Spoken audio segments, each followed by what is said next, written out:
Good evening. Today is the 7th day of November 2015, and we continue our explorations in Savitri.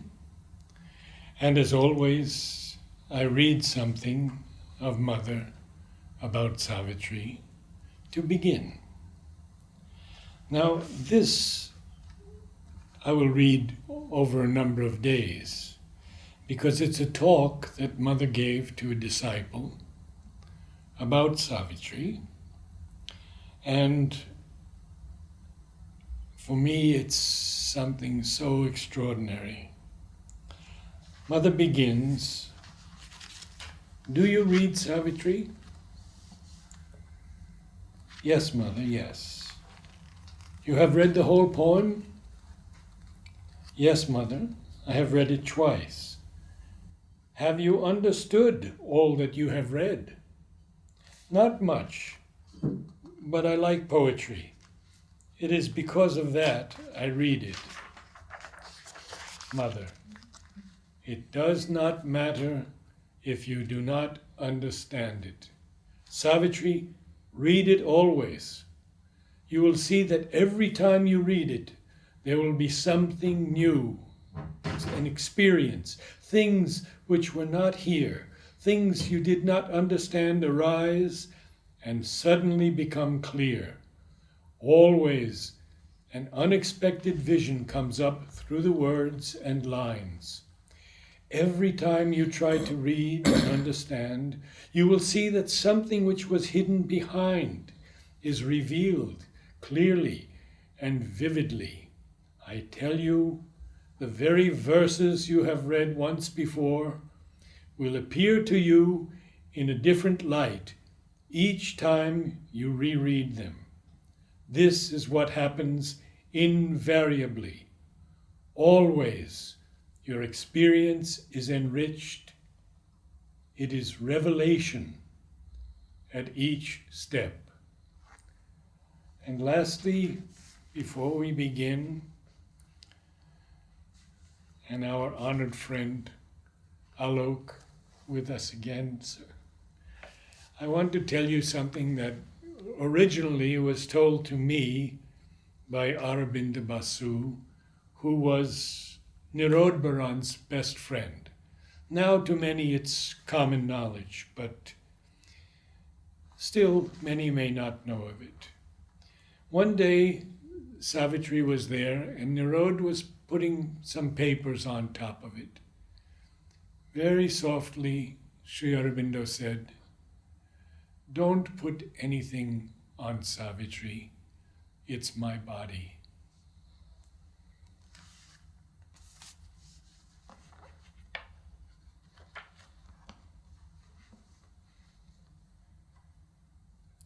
So we begin. What you said is so deep that it takes time to... Yes.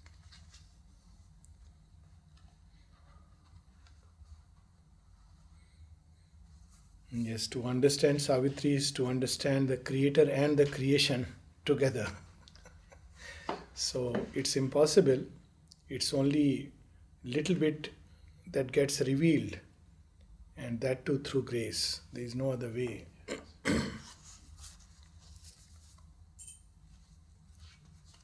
We start a new passage, but it's in continuation with what we have been reading so far. But Sri Aurobindo gives us a little break Yes. to begin Yes. a new section. Yes, that's right. It's a new passage, a new section. He has revealed to us about the mysteries of nature, behind this facade of outer nature, material nature, mechanical nature, inconscient nature as we understand. There is a vaster nature which is conscious, filled with forces, teeming with energies and beings of whom we have no clue, no idea.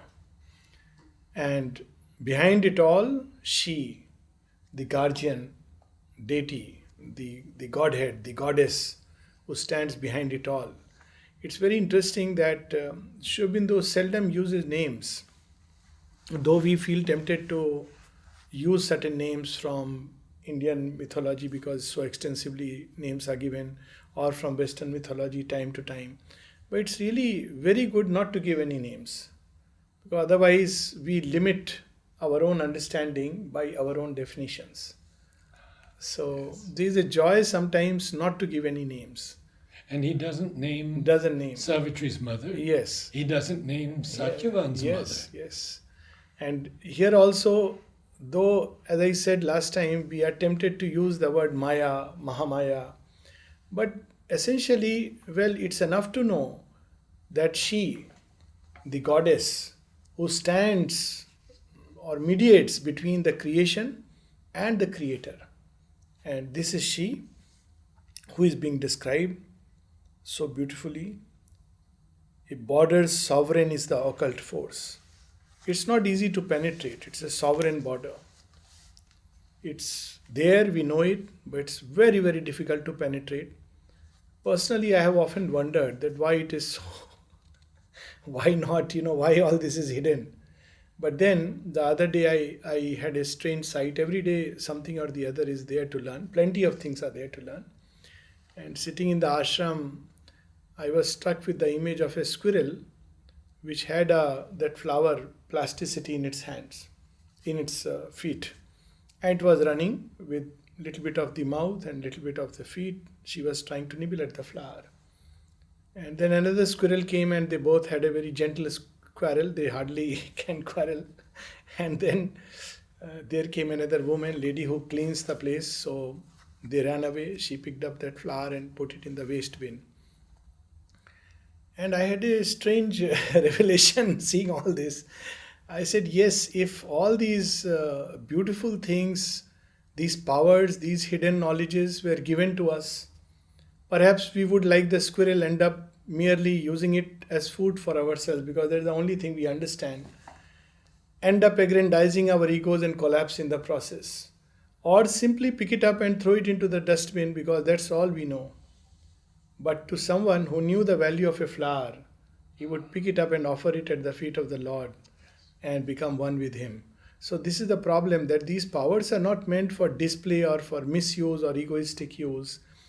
They are meant for doing the divine work, just as with hands and feet and mouth and everything. They are meant for service of the Lord.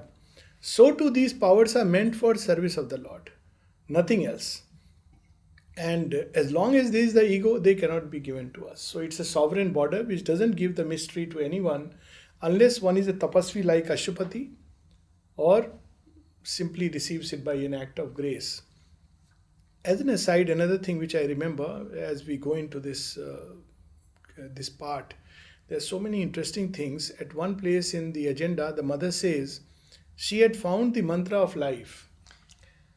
And she actually, to leave, nothing uncertain in the human mind, she said, I gave it to Sri Aurobindo, and then she describes what the mantra could do. She says the mantra could bring a dead person alive. So literally Sri Aurobindo had with him the power that could make a dead person alive. Sri Aurobindo never used it as far as we know. Even bringing alive the cat was done by the power of his gaze. So to hold such powers, which any much lesser person or even a lesser person would have just simply misused it for aggrandizing. And to draw and people. had 1,000 disciples. Have thousands or million disciples. Sri Aurobindo never used it. And there is another interesting part about this mantra. Mother had noted it down and that pocket diary got lost. So Mother mentions in the agenda, she says, oh, I was looking for that diary. It also had that mantra and it is lost. So the disciple is a little, oh, is it lost? She said, no, there is nothing to worry. Because even if somebody reads it, it cannot be used unless the consciousness is very pure. So I am not worried about it. But then she says, I needed it for something else, that particular diary. There were some other notings which I wanted to just refer to. And then she says so casually that, it must have been a vital theft, some being of the vital world, but they cannot use it. I know it for sure. And then she adds something which, her passing, moments are so profound. She says, well, anyways, it's no more needed, perhaps for me. Who could say so casually about someone something like a mantra of life? And she could do it. What an utter renunciation, what an utter abandonment, what is surrender? We get flustered with small things that we lose. And look at this. And she says, perhaps it's no more necessary for me to have it. So that has to be the state of consciousness for these gifts to be revealed. And to Ashapati, nature gives these gifts. That's what we read last time. A threshold guardian of earth scenes beyond, she has canalized the outbreaks of the gods. So we see the gods. One is that the gods appear out of the night, and that is also described in Savitri in the beginning. It was the hour before the gods awake. So that is a state of inconscient darkness, and as if to bring light, counteract that effect of darkness, the gods are born in the night. But there is another outbreak of the gods. When creation starts, even before it has gone into that state, there are the deities which have emerged out of the one divine consciousness. But they are part of that infinity. And now each god must have his own function, his own path, his own station of consciousness. And she canalizes them, gives them, canalizes, gives them each their appointed place. That's why even to gods, she is a mystery, because they have been put to task by none else but her. And what a privilege for us human beings to be given work by the same transcendent mother, whose cosmic aspect has canalized the gods. She gives work to the gods. Lord, who has gratitude enough? Yes. When Rishabh Chandji was given the work of killing the bedbugs in a bed, he wrote a letter to Sri Aurobindo saying that I think the mother doesn't know I am a Jain and not supposed to kill. And Sri Aurobindo replied, whatever work the mother gives, it's meant for your progress. Yes. So, canalized the outbreaks of the gods. Imagine a state from which suddenly out of that one infinite consciousness, the gods are emerging into the play, and she is the one who puts them in their own respective functions and passages, and cut through vistas of intuitive sight a long road of shimmering discoveries. So, in that plane of consciousness, through intuition, she appoints their functions. The worlds of a marvellous unknown were near. Behind her an ineffable presence stood. Her reign received their mystic influences. So these are the gods, and wherever her kingdom is, which is everywhere, their influence passes on to these worlds. Their lion forces crouched beneath her feet. That is how we see the description of what in India is called as Jagadamba. That the lion, symbol of all these forces, power. Lion is a symbol of power. And they are all below her feet. She is mastering them.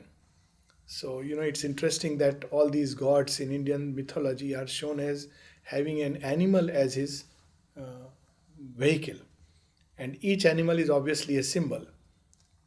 So, Divine Mother has the lion. Yes. In her powerful aspect, she has the lion. In another aspect, she has the swan. So here it is the lion forces because she is symbolizing that power. And she even said, I always keep some lions with Yes, me. yes.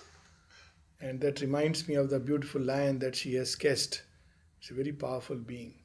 The first day I put it in my room, in Desiree home, that night I actually saw that lion in the dream, moving around. And it had such a powerful effect. Literally, it's a real concrete being. It's not just a sketch. Whatever mother has sketched is immortalized. Their lion forces crouched beneath her feet. The future sleeps unknown behind their doors. Abysms infernal gaped round the soul's steps. and call to its mounting vision peaks divine. Imagine what a wonderful way the soul is walking on the path, and on one side it sees before it the glory, the summits to be won, and on the other side, abysmal, infernal depths which are gaping below. And they both call the soul, adventuring soul. And all these worlds from the top to below and in between, they're all her creations. He has scattered it. And both are needed to nourish the soul. One gives sweetness, the other strength. But abysms infernal. Yes, dark, dangerous. So they are there. The red heat of hell. Yes. Because that is needed to make the soul ripe and strong and fit to receive the grace. Otherwise, as Mother said at one place, what do I do with innocent angels? So there is the other side also. Yeah, and Sri Aurobindo said he didn't think saints would be interested in his yoga. Yes.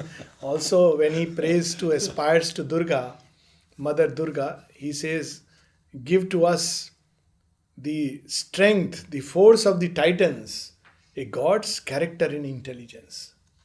So they are both necessary. So the infernal side of creation is nourishes and nurtures our darkness. It provides a challenge. It's a mask that God has worn, because there is no other way He can push us to exceed ourselves. That's why human beings under the shadow of death become aspirants to immortality, because we are pushed by death as a goad. So we aspire for immortality, and at least in terms of our creativity, art, literature, to an extent, human beings have immortalized some works.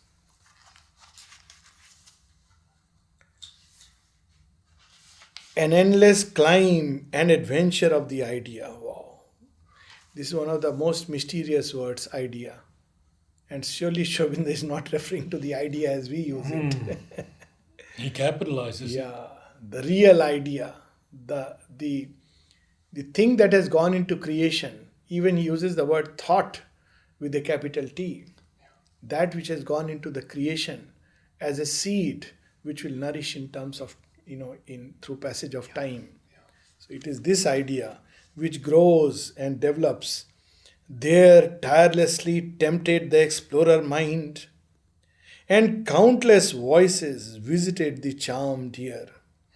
A million figures passed and were seen no more. As he is entering, he is witnessing Ashwapati, because now he is allowed admittance. That's what we read, that she is surprised that here is a seer who has come, and she is now willing to give her secrets. So how does for Ashwapati it starts? He enters into just the porch and is wonderstruck. This was a forefront of God's thousandfold house. We have this saying in the Bible that my Lord's or my Master's mansions Has many rooms. many rooms, thousandfold. Yes. So this is only the entry point where you see all these things. Beginnings of the half-screamed invisible, a magic porch of entry glimmering, quivered in a penumbra of screen light.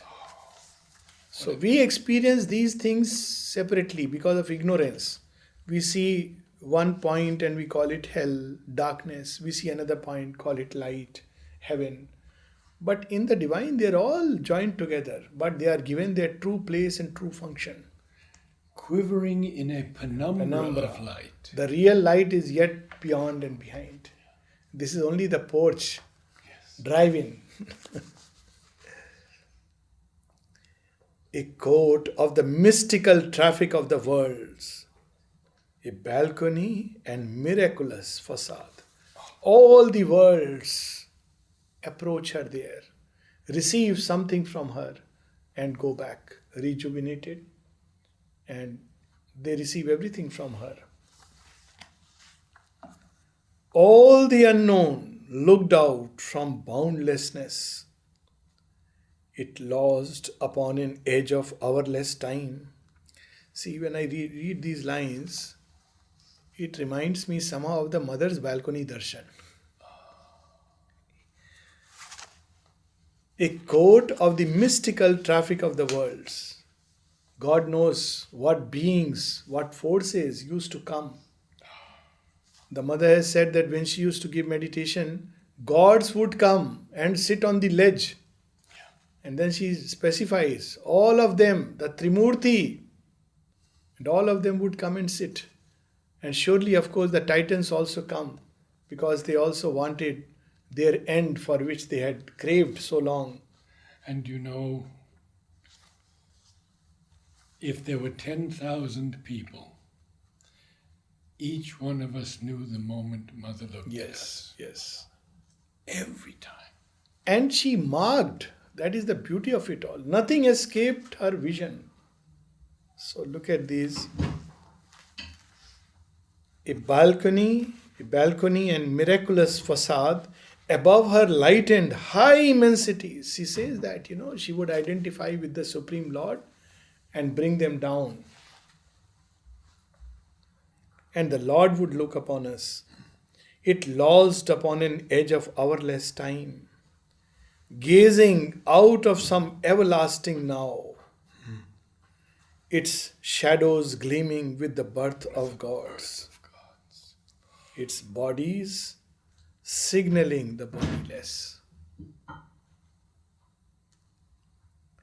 its foreheads glowing with the oversoul, its forms projected from the unknowable, its eyes dreaming of the ineffable, its faces staring into eternity. So Ashapati has reached that point where he is seeing the great gods even as they take birth in time. And on the other side, there is the boundlessness, the everlasting now, that moment which has paused as if all creation has stopped there and experiences the sense of the eternal. And from there it goes back into the constant stream. And that foreheads glowing with the oversoul. Oversoul. This is the term Sri Aurobindo has used a couple of places. It is the birthplace of, each individual soul, what is called in India as a Jivatma. It is born before time and space. But a part of it or a portion of it projects into the play of time and space. So the oversoul is these Jivatmas, as I have understood it, or as has been revealed to me, that these are the Jivatmas which are born within, and there one can see the original. They are ever in communion with the Divine Mother. And a portion of it is projected into the time and space, which becomes what is called as Antaratma, or the inmost soul, which through evolution puts on a personality which is called as the psychic being. So our birth is conterminous with the birth of the gods. That's why each of us has in it something of that. She puts a small portion of herself. Yes, a being no bigger than the thumb of man into a hidden region of the heart to face the pang and to forget the bliss. Yes. This in us is the Godhead small and marred. Yes. So this is also the birthplace. All the souls belong to her. They are born in her. And then she projects them into the play. Just as the gods are given a path, but they don't enter the play. They stay in their stations, so they belong to the typal worlds. But these Jivatmas enter into the play and become part of that. That's why they are so dear to the Divine Mother, even dearer than the gods. This is our special privilege for being human. The gods can wait, but she would rush at the cry of a human, because that has entered into the play. The gods have chosen the functions. She says in 1926, she asked all these gods, would you enter, help in the supramental advent? She says, none agreed. Even Shiva said, I will help you, but I will not enter into this mortal body. But Krishna agreed. and he fused with the body of Sri Aurobindo. So beautiful. Gods don't enter into the play, but the oversoul sends something of itself. Life in him learned its huge subconscious rare. We do not know, but there he becomes aware of that part. The little fronts unlocked to the unseen vasts. Her gulfs stood nude, her far transcendences flamed in transparencies of crowded light. So it is a meeting point of all the worlds, the highest and the lowest. And then they enter into another state or way of being.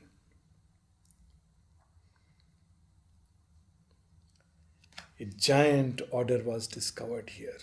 Now we see that Sri Aurobindo gives a little break, and then he describes what Ashupati is witnessing, what has been revealed to him. Giant order. Yes, giant order. Of which the tassel and extended fringe are the scant stuff of our material lives. Even this material universe drifting in space, it's so vast, so big, and yet it is nothing but the outer hem of the robe that God has worn. Tassel, look at the word. Fringe. Fringe. This overt universe whose figures hide the secrets merged in superconscient light, wrote clear the letters of its glowing code. A map of subtle signs surpassing thought was hung upon a wall of inmost mind. So now the secrets is being revealed. Yes. So all these gods are luminous being. How do you really, understand who is what is the function? Can't do it by the mind. And of course, whenever human beings have tried to draw a picture or an image, it's a caricature. Shiva with a snake around him, and so these are caricatures. Even when Mother describes Sri Krishna's blue, she says not that slate blue which people put. So how it is discovered, how it is known? So it is known only by an intuitive sight. By little bit, even the mother describes that each of them has a separate shade and color. Like for Shiva, she describes golden red hue, which is characteristic of Shiva's color. They don't come with a breastplate. I am Shiva. So that is the beauty of, Ashupati has obviously grown into that. Sri Aurobindo speaks of his color. Yes. And he says to whoever had that vision that it is my color or Krishna's color. Yes, that's right. And Sri Krishna. if I can diverge for a moment, there was a flower that I received the seeds from England. Interestingly enough, it was a variety. Lobelia erinus Cambridge blue. Oh. I grew it and I sent it to Mother. It was that blue of Sri Aurobindo. Oh. And she named it Remembrance of Sri Aurobindo. Wow. It's a wonderful thing to know. Cambridge blue. Cambridge blue. Wow. Such wonderful mysteries. Illumining the world's concrete images into significant symbols by its gloss. So suddenly this illumination from behind reveals a truth which these images hide. We do not understand. We see only images. But what it hides behind the tornado, behind the sea, behind the drifting clouds, behind the sun, behind the moon, behind the drifting of the stars, the constellations, the mountains, the spirit of the trees of the forest. All these are revealed in that illuminating sight. It offered to the intuitive exegete. How beautiful this word is. Yes. This is literally, if you see the meaning, exegete is somebody who interprets the scripture. Right. You can't interpret a scripture based on any book knowledge or word knowledge. But this is the intuitive. Intuition. Exactly. There is no other way. We can analyze the word, right? There are many books, like for the Gita particularly we see. So it has the Sanskrit word and the meaning in Hindi and English now they have.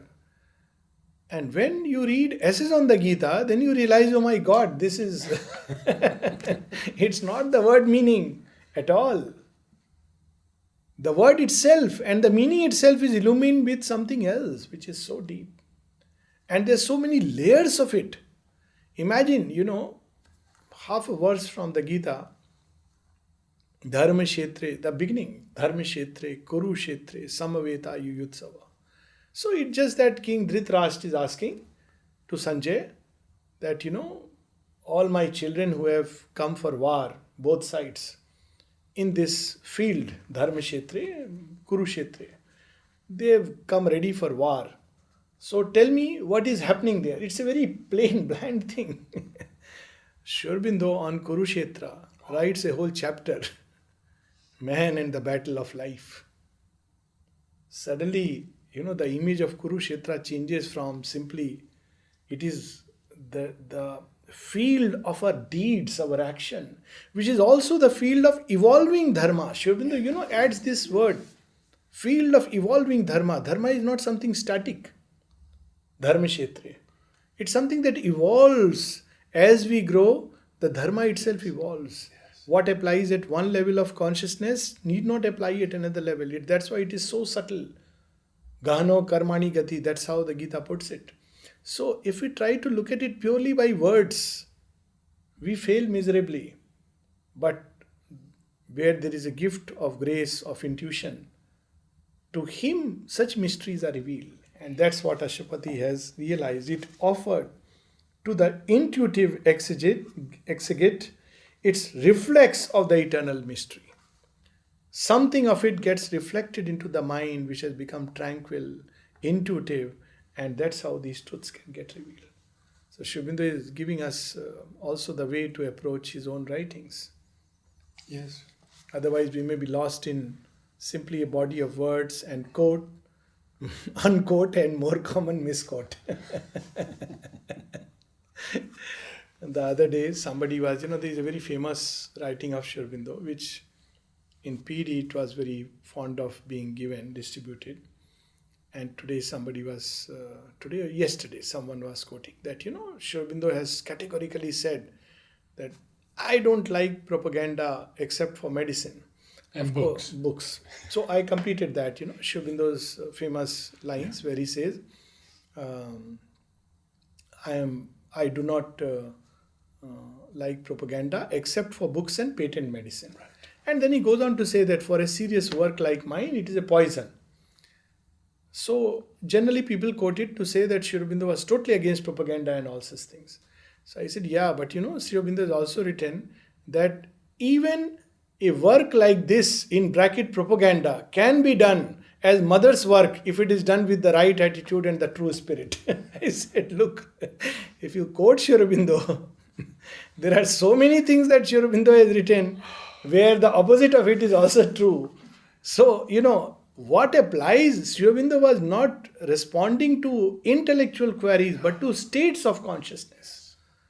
To somebody who asked for, that about chickens, he has said, you want to know what happens when you eat chicken? And she gave that story that somebody ate and the whole stomach was upset because the person saw. You read it, you feel you should never touch non-veg.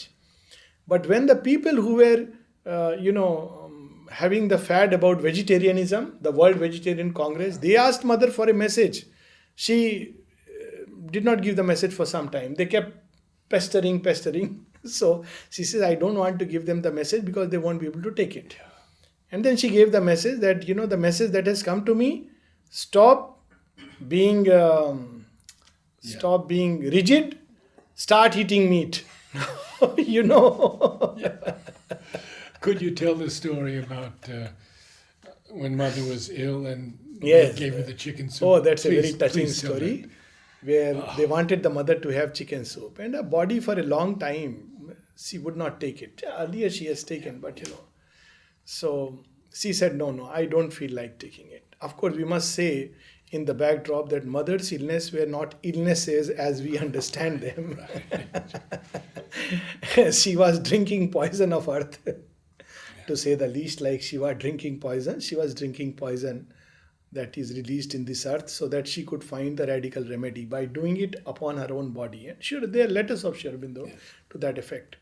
So they wanted her to take chicken soup, and she said no. She was very particular about it. Then Champak Lalji had his own way, and he says, Mother, if I were a chicken, I would love to get my head 1,000 times cut and offered to you.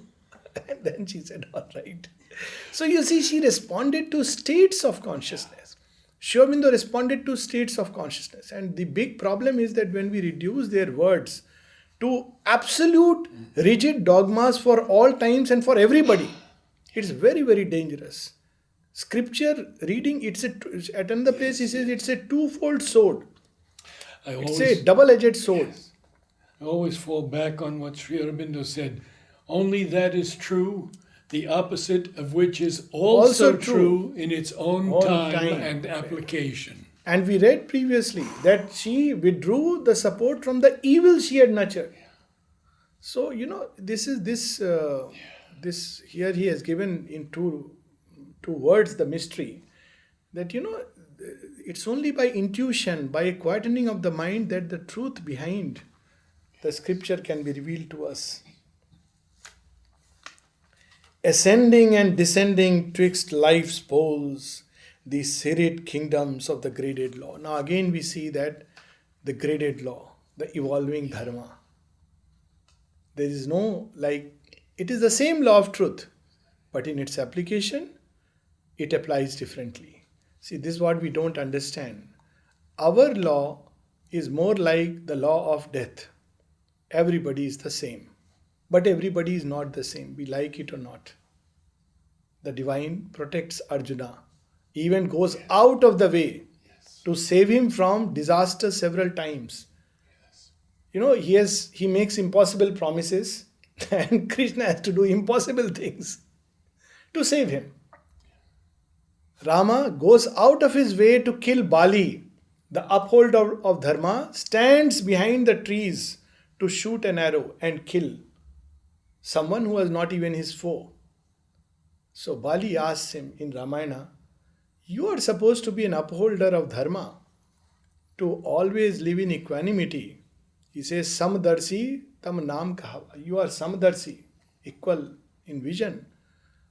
Main veri Sugriv Piara. I become your foe and Sugriv is dear to you. How come? See, this is the graded law. What applies at one level doesn't apply at another. Yes. And we have to be very, very careful when we try to apply the same principle uniformly. Nature doesn't do it because it knows intuitively the truth. But human beings try to do it. Everybody is the same. Even when we say everybody is same in the eyes of God, it is true at the deepest level. But in his dealings, he deals differently with different beings. He deals differently with the snake, differently with the crocodile, differently with the bird, differently with man, differently with flowers. So the graded law, the serried kingdoms of the graded law. Yes, and when I was confused about that word serried, I wrote to Amal. And I said, is it a typo? And should it be serried? He said, because serried? No, it's serried kingdoms. Up and down. Yes. In a tire-like fashion, it is arranged. Yes. And she knows the truth of all. That's why the Divine Mother's dealings with one, and Sri Aurobindo makes it very clear in the Mother. Her lifting of this and dropping another line and then putting them together, picking them again, the human mind can never understand. Because this is the way she works. It was not that with everybody, people would ask, the mother gave him more time at pranam. That means mother must be very happy with him. I remember that. She gave me only a small touch. Those whom she gives a touch, they are closer to her. And Sri Aurobindo, letter after letter, to say, no, the mother does not work in a human way. She sees for each one the law of the person's being, the need of the moment, and she gives that which is necessary. So look at we think linearly. So those whom she touched more are closer. Those whom she gave longer time are closer. Those who are far away from Pondicherry in the forest of Amazon are far from her. But that's not how she works. She works in ways which are incalculable. Graded law. Plunged from the everlasting into time. Then glad of a glory of multitudinous mind, and rich with life's adventure and delight, and packed with the beauty of matters, shapes and hues, climbed back from time into undying self. Beautiful. That it is plunged into the inconscience, and slowly, and in this process, it becomes rich, multifaceted, filled with various hues, the beauty of matter shapes. All this happens as a result of this. And she knows at each step what is needed. Let's end with these last two lines. Yes. Up a golden ladder carrying the soul, tying with diamond threads the spirit's extremes. This is the supermind which knows all the laws of each and every world. That's why it has the key. On one side it knows the one, on the other side it knows all the details of the creation. If you get past into the beyond, you know oneness, but not the multiplicity. If you are on this side, you understand little bit of the multiplicity, but you don't know the one. But this golden ladder, the diamond threads, the supramental consciousness which has woven these worlds together. See, even initially it is described, all these various worlds meet and join. That's how the supramental consciousness is described. And she stands there as the supramental Mahashakti. So we'll Could you read just them say again. about the thread that Yes. Mother binds us with? Yes. Please. That, of course, is a famous talk of Nalnida. I think you are referring to that. Yes.